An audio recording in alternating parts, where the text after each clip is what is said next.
All right, let's discuss this further now with our geopolitical analyst, Patrick Henningsen. Good to see you today. Thanks for coming on RT. Thank you. The siege of Bani Walid, it actually started because the government wants to arrest the suspected murderers of the man who's thought to have captured Colonel Gaddafi. The town failed to hand them over, but is this siege to you an appropriate response, do you think? Well, not in a civilized sort of normally formed country, it's not. But as we know, Libya is anything but civilized and formed in a normal organic fashion. The ruling party that you have in Libya right now is an amateur government. It's an artificial creation of the West in the post-Gaddafi regime change plan. So this gives you an indication of how they're governing in this country. And certainly there is no stability in Libya compared to before the NATO bombing and destruction of their country. All right, Patrick, as you say, it's a very amateur government at the moment, as you said a moment ago, and many would agree with you on that. Now, though, the residents of the besieged Bani Walid town are appealing to the United Nations for help. Good move? Well, I don't think they're going to get much help from the UN, seeing that the United Nations is the co-architect of this post-Gaddafi Libya. They're half responsible for this sort of the fraud that was imposed via the UN Resolution 1973, which was starting with the no-fly zone, which turned into a bombing zone and a free-for-all for NATO countries. But it doesn't surprise me that the UN will be ineffectual, because I can't see one instance over the whole globe, over the whole geopolitical spectrum worldwide, where the UN has done anything of any value in the last decade or two. They're a complete failure, and they're controlled by their number one funder, which is the United States, and they're sort of mini-me Britain.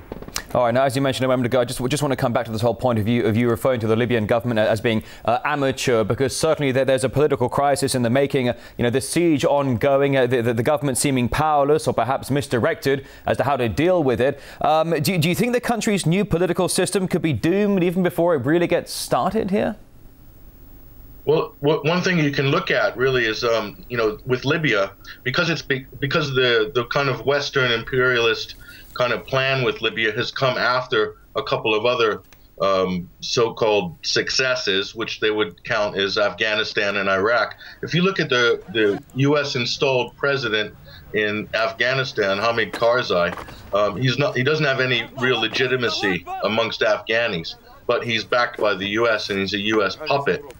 In Libya, it's even worse because the West is having trouble with the sort of overt agenda of installing a pro-American and a pro-Western banking sort of leader. So they've got serious problems in Libya. There's no legitimacy really with this post-Gaddafi government. It makes Muammar Gaddafi's government look like a beacon of light in a shining city on the hill. Patrick, if I can just jump in for a moment, I do apologize. I'm running very low on time here on IT, but you know, you draw up the comparisons, Iraq, Afghanistan, now we're looking at Libya. Let's talk about the next step that everybody is zeroing in on, that of Syria. What's next for Syria?